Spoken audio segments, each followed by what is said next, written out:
दोस्तों, आज के इस वीडियो में हम लोग बात करेंगे नॉर्थ कोरिया के जासूसी सैटेलाइट के बारे में, अंतरिक्ष में जाने वाला लिफ्ट के बारे में, चांद पर मिले इस गड्ढे के बारे में और भी कई अलग अलग स्पेस न्यूज की बात करेंगे।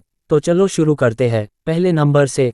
तो दोस्तों, नॉर्थ कोरिया के डॉन किम जोंग उन ने 22 नवंबर 2023 को अंतरिक्ष में भेज दिया है एक जासूसी सैटेलाइट। इस सैटेलाइट के लॉन्चिंग के बाद अमेरिका और कई अन्य देशों को दिक्कत हो रही है। उन्होंने नॉर्थ कोरिया के लॉन्चिंग की आलोचना की है, जबकि यूनाइटेड नेशंस ने भी नॉर्थ कोरिया पर सैटेलाइट लॉन्च करने से प्रतिबंध लगा रखा है, क्योंकि इन देशों को पता है कि यदि नॉर्थ कोरिया स्पेस में पहुंचा तो वो पूरा स्पेस का सिस्टम हिला डालेगा। हालांकि नॉर्थ कोरिया की space agency national aerospace technology administration ने कहा कि यह लॉन्चिंग पूरी तरह से नॉर्थ कोरिया के लिए जरूरी और कानूनी रूप से सही है। ये हमारी स्वदेशी रक्षा क्षमताओं को बढ़ा रही है। जासूसी सैटेलाइट की वजह से नॉर्थ कोरिया अपने दुश्मनों पर नजर रख पाएगा। नॉर्थ कोरिया के राजा किम जोंग उन लॉन्च के समय स्पेस लॉन्च सेंटर पर मौजूद थे। यह माना जा रहा है कि नॉर्थ कोरिया कुछ और जासूसी सैटेलाइट अंतरिक्ष में लॉन्च करेगा, ताकि साउथ कोरिया और उसके आसपास के इलाकों पर पूरी नज़र रख सके। अब बात करते हैं दूसरे न्यूज की। तो जापान की एक कंस्ट्रक्शन कंपनी एक ऐसी लिफ्ट बनाने जा रही है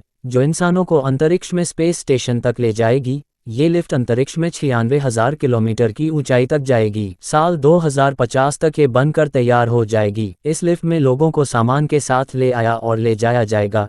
इस लिफ्ट से जाने आने की कीमत अंतरिक्ष में एक रॉकेट छोड़े जाने की कीमत से कई गुना कम होगी। कंपनी का कहना है कि लिफ्ट से अंतरिक्ष स्टेशन तक पहुंचने में 7 दिन लगेंगे। अंतरिक्ष में ले जाने जितनी लंबी और केबल साल 2030 तक तैयार हो जाएगी।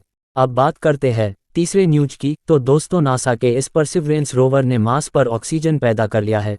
उसमें लगे मॉक्सी नाम के एक इंस्ट्रूमेंट ने 122 ग्राम ऑक्सीजन जनरेट की है। यह इतनी ऑक्सीजन है कि एक छोटा कुत्ता 10 घंटे तक सांस ले सकता है। यदि आप मॉक्सी को नहीं जानते तो इसका पूरा नाम है Mars oxygen in situ response utilisation experiment. MOXIE को नासा के मार्स परसिवरेंस रोवर में लगाकर साल 2019 में मार्स पर भेजा गया था। ये साल 2021 में मार्स की सतह पर उतरा था। तब से अब तक इसने 16 बार ऑक्सीजन जनरेट किया है। अब सवाल ये उठता है कि आखिर कहाँ से ऑक्सीजन जनरेट किया है। तो इस यंत्र ने मार्स के एटमॉस्फेयर से ऑक्सीजन को जमा किया है। अब नासा को यह उम्मीद हो गई है कि जब मार्स पर पहले एस्ट्रोनॉट्स जाएंगे तब उन्हें ऑक्सीजन की कमी का सामना नहीं करना पड़ेगा। उसके पहले कई मिशन भेजकर मॉक्सी या उसके जैसे यंत्रों से पहले ही ऑक्सीजन बनाकर स्टोर कर लिया जाएगा। नासा के deputy administrator Pam Melroy ने कहा कि मॉक्सी ने गजब का काम किया है कि मार्स के एटमॉस्फेयर से ऑक्सीजन निकाली जा सकती है। इससे हम भविष्य में एस्ट्रोनॉट्स को सांस दे सकते हैं। पिछले 2 साल में मॉक्सी ने 16 बार ऑक्सीजन पैदा किया है। मॉक्सी हर घंटे 12 ग्राम ऑक्सीजन पैदा करने की क्षमता रखता है। हैरानी इस बात की है जो ऑक्सीजन इसने पैदा किया है वह 98% शुद्ध है।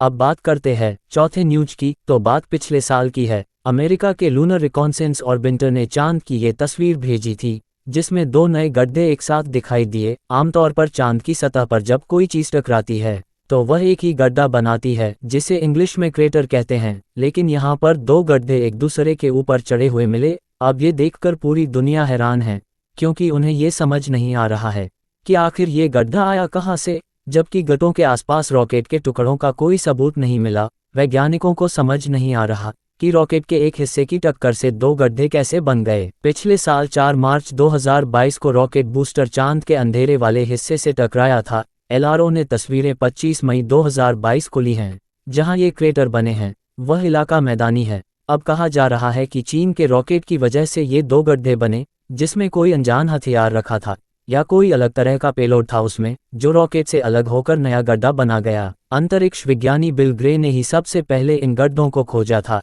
इन्होंने ही जनवरी 2022 में रॉकेट बूस्टर के चांद से टकराने की भविष्यवाणी की थी। बिल ग्रे कहते हैं कि रॉकेट की दिशा ये बताती है कि ये वर्टिकली 15 डिग्री के एंगल से जाकर टकराया होगा, इसलिए इससे 2 गड्ढे बनने की उम्मीद नहीं लग रही है। यहाँ 2 गड्ढे हैं। पहला पूर्व दिशा में, जिसका डायमीटर 18 मीटर है। ये पश्चिमी गड्ढे के ऊपर चढ़ा हुआ है। पश्चिमी गड्ढा का डायमीटर 16 मीटर है। चीन के अधिकारी और वैज्ञानिक इस घटना से साफ इनकार कर रहे हैं। उनका कहना है कि 2014 में चांद पर पहुंचे चंगअप 571 मिशन का रॉकेट उसी साल एटमॉस्फेयर में आकर जल गया था।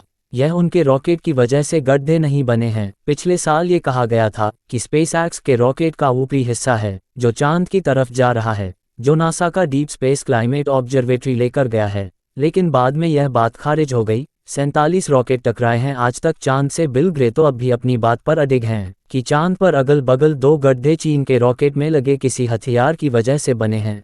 एरिजोना स्टेट यूनिवर्सिटी की स्टडी के मुताबिक नासा के कम से कम 47 रॉकेट और उसके हिस्से चांद की सतह से टकराए हैं, लेकिन इनमें से किसी भी घटना में अगल बगल 2 गड्ढे टक्कर की वजह से नहीं बने। इन गड्ढे को देखकर लगता है कि वहां पर कोई डंबल गिरा हो, इसलिए 2 गड्ढे बन गए, लेकिन रॉकेट में ऐसी कोई वस्तु नहीं होती। वहां जो टक्कर हुई है उस समय टकराने वाली वस्तु की स्पीड 9290 किलोमीटर प्रति घंटा थी। एरिजोना स्टेट यूनिवर्सिटी की स्टडी के प्रमुख रिसर्चर टैनर कैंपबेल ने कहा कि गड्ढे को देखकर साफ लगता है कि वहां पर 2 चीजें एक समान भार वाली टकराई हैं। एक चीज से 2 गड्ढे, वो भी एक ही आकार के, बनना मुश्किल है।